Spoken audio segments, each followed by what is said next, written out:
Like, look at this coronavirus. Like, day one on the internet, everything's about these dirty Asians who eat animals and stuff. The Jewish media control is trying to break up the family with their propaganda. Why do you have so much hatred against us? Do I look to you like I'm not a human being? Like, I don't know. I'm trying to figure out. Get out! How did the Jews I'm gonna have a conversation with him because he's gonna have a reasonable conversation. So let's step to the side.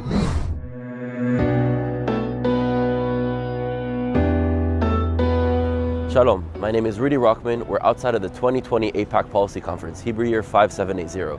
Our mission is to engage with the protesters outside, to break out of our echo chambers, and to either expose anti-Semitism or to create genuine, nuanced conversations in order to write a better future together. Let's see what we get. Yalla.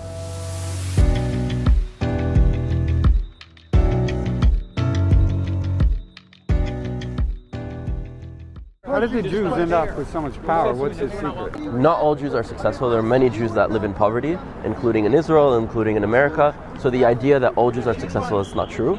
But there are many Jews that are successful, and the reason why Jews tend to rise up in different societies is because they help one another.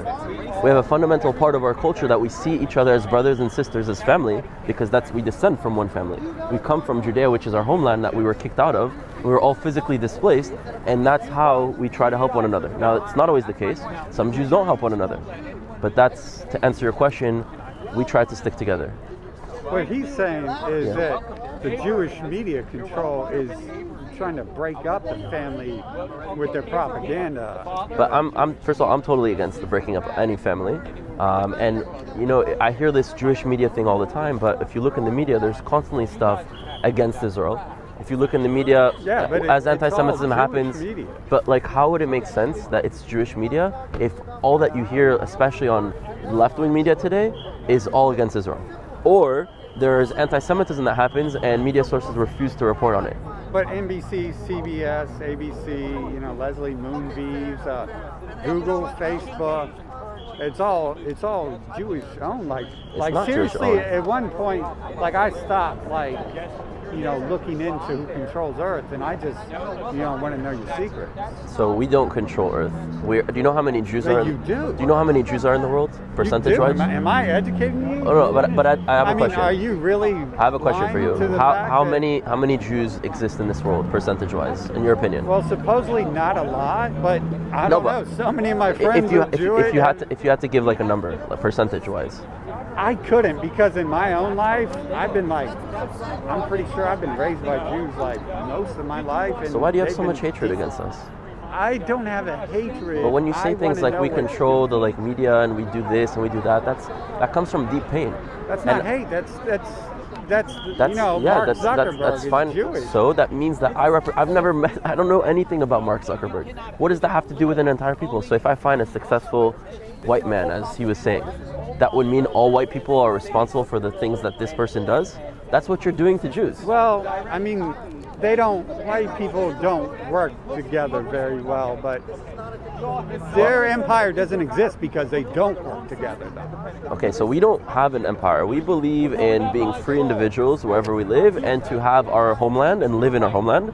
And that's what we believe in. We don't believe in empires. That's actually a very Western concept to have empires. Yeah. The Jews never had an empire. In fact, but right now, the Jewish leaders are in control of USA. There's not do you think there's some sort of council going on where? Yeah. Yeah? You know, that's one of the oldest anti-Semitic tropes. Deep in my life, too. That's one of the oldest anti-Semitic tropes that was created. Thank you, I appreciate it. Thank you. Let me just finish the conversation.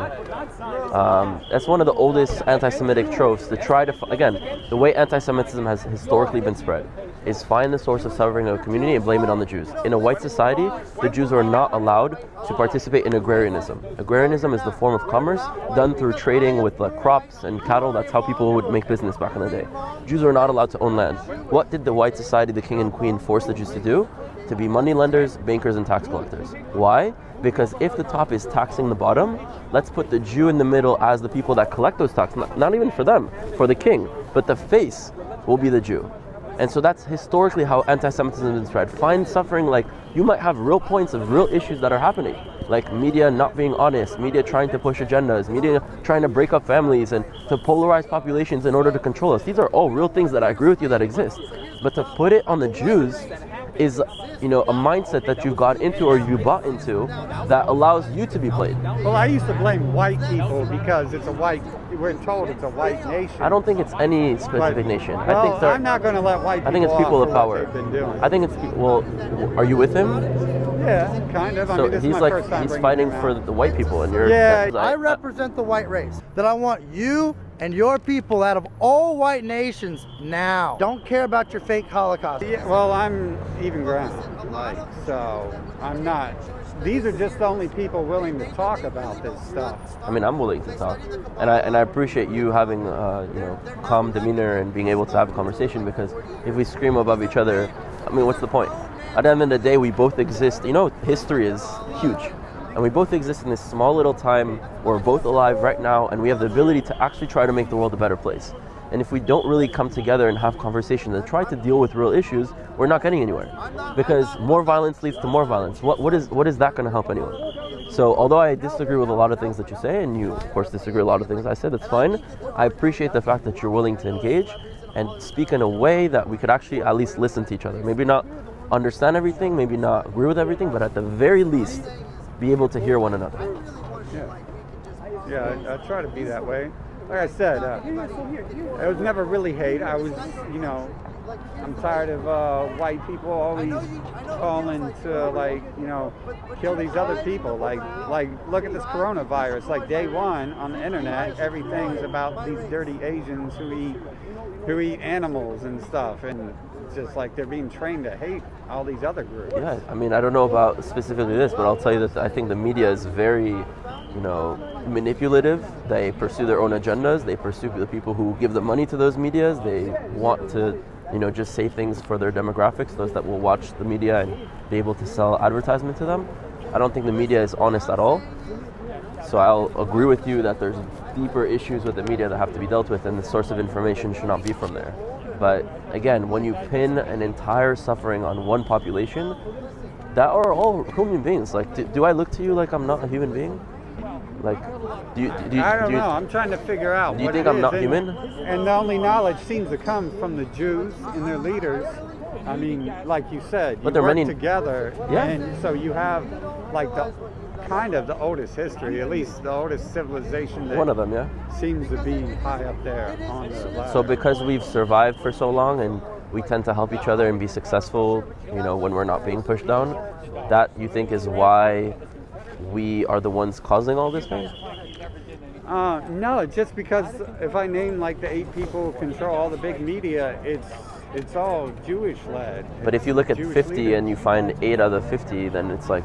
Well, there's only like, 12 main media outlets. Yeah, but on those, it's not one person that owns those media outlets. There's a few people. And if you specifically pick out the Jews and then you make like a theory that they own it, but you didn't include the entire context that there's many other people that own it, the Jews that are usually in positions of power, like you said, Mark Zuckerberg, is a very disconnected Jew. He's married with a non-Jew. He doesn't practice his own culture. He doesn't go to like his own community centers. He's very disconnected. He never takes, I don't think he's ever been to Israel, definitely never talks about Israel. So he is a Jew. Like, you're not a Jew based on how much you practice or not. You're a Jew based on being a descendant from a people of Judea. But, to show that this individual person has a successful company that has way too much control, right? Facebook knows everything about us, and that's a big problem. But how is he pursuing a Jewish agenda if he himself doesn't connect at all to the Jewish people? I don't know. And my best guess is that he's marrying into the Asian culture. Kind of like how the story of Esther went, Purim, how they marry into the leaders. When, I guess everyone kind of has done that throughout time. Could it be that he just fell in love with an Asian girl? It could be, yeah. But it's he seems to be and Jews in general seem to be logical business type people, and they don't do anything. Love is definitely not logical. I'm sure you fell in love a few times in your life, and love is definitely doesn't have so much logic in it.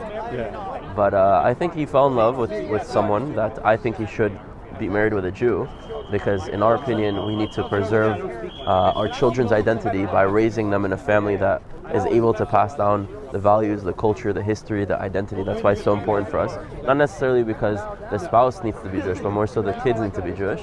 because we don't believe a Jew or a non-Jew is better or worse. You're better or worse based on your own values and your own actions, and every individual is responsible for that. However, for us, how do we survive if we don't pass down to our kids who they are? So that's why for Jews it's important to marry Jews, and not only Jews, like Jews that know who they are and that are strong. So it's very sad for me to see that he married someone that's not Jewish. But again, like I said, he's someone that's very disconnected from his Jewish identity. So even though he's one individual that is in a position of power that happens to be Jewish, he's not pushing any Jewish agenda because he himself is not even connected to the Jewish people. Politicians have the same agenda, and that's power. To use suffering that the population deals with and manipulate that suffering in order to convince people to fight each other, divide and conquer. And unfortunately, a lot of politicians, especially those on the extremes, end up using the Jews as part of that, as like, let's blame the Jews. The Jews are responsible for this, or the Jews are responsible for that. And that's how anti-Semitism has always happened. Like the death of Jesus, let's blame that on the Jews. Jesus was a Jew, and he was living in Judea, and the Roman Empire killed him, and yes, maybe one of his friends, where all of his friends were Jewish. One of them, because the Romans had threatened him, he told the location of where he was. That doesn't represent all Jewish people. Like, let's say you have a family member or a friend. Your friend goes and does something that's bad. Are you responsible for what that person did, or is everyone in his like ethnic background responsible for what that individual does? So to blame the death of Jesus on the Jews is another old anti-Semitic trope of finding the suffering of Christians where they feel that Jesus died. They like feel it in their, like, because that's their savior in their opinion, and they feel the pain.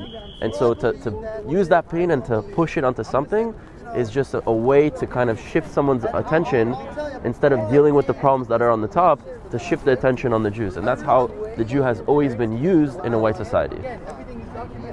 And still to this day. I think it's very dangerous when we use an individual's actions and pin them on others. It just allows for more hatred. And at the end of the day, we all want to live in a better world. Like, that's what we all want, because we all live in this world. And I think that the world itself is like an organism. And each one of us, as like families or individuals or nations or whatever it is, we're all organisms of this body. And we need to start functioning together. And if we constantly fight each other, imagine an organ fighting another organ, the body dies. So I don't believe in spreading hate. I believe in finding ways to come together. I believe in making the world a better place, but we also need to step out of this, all this noise and smoke, and come down to reality and see one another and create human relations and figure out what are the real issues that are affecting us and how do we go about to change them. To go and say if there's a problem, yeah, there might be a problem, but then blame it on an entire population. Not only does that not deal with the problem, that just causes more problems, because persecution and hatred and further. Well, they're blaming what America does on white people pretty much, and like I'm saying, it's the Jewish leaders in positions of power. Which Jewish leader? Well, you've got so many. You've got TYT, you've got Democracy Now, Noam Chomsky. TYT, the Young Turks? Yeah, Alex Jones. Alex Jones isn't Jewish. His children are. How is his children Jewish? I mean, he's said, I'm pretty sure, some pretty anti-Jewish things. He did until he got rich. He also said we can't ever talk of that because I'll get removed from the air. I mean, he would still be able to publicly air his opinion. I think if someone would be racist, they'd get removed from the air as well. I think any individual that would spread hate like that openly and not hiding it would get removed from there. I don't think it's a necessarily Jewish thing. That's like, you should support that. Like, if someone is going to be against the Jewish people, that they should be removed off the air, because a network would not want their network to be represented by them, regardless if it's against your family, my family, or anyone else's family. Those are good things. But you see how like even that is like, no, it's because it's Jewish thing. If someone said like all black people XYZ something bad, they would not work at any news station the next day. So it makes sense that if you were to continue saying things against Jews, that he'd be removed off the air. Well, a lot of the media does have like, it really depends on the day, but it'll have like anti-Arab or anti-Asian rhetoric, or anti-white rhetoric, but you're never really allowed to like talk of Jewish. No, there's plenty of anti-Jewish rhetoric, and I fight against that. And I believe in a world reality where we can all find a better way to live together. So I'm sorry if you've had bad experiences with Jews, or if you've like found some bad individuals, because there are plenty on all sides. But we have to spread more positivity, not more negativity. Yeah. I'm just trying to figure out you know, what's going on in this world. You should come travel to Israel, visit it for once. Would they let me in? Yeah. I mean, they give you some crazy security checks, don't they? Because it's a country that's with a lot of enemies. So I'd hope you one day go and see it for yourself. Like, there's a lot of people that will tell you from this side to this side, but the best eyes are your own eyes. So hopefully you'll be able to travel there one day and speak to the people there and see the reality there, and you know, then you'll make up your own mind. All right? Take care.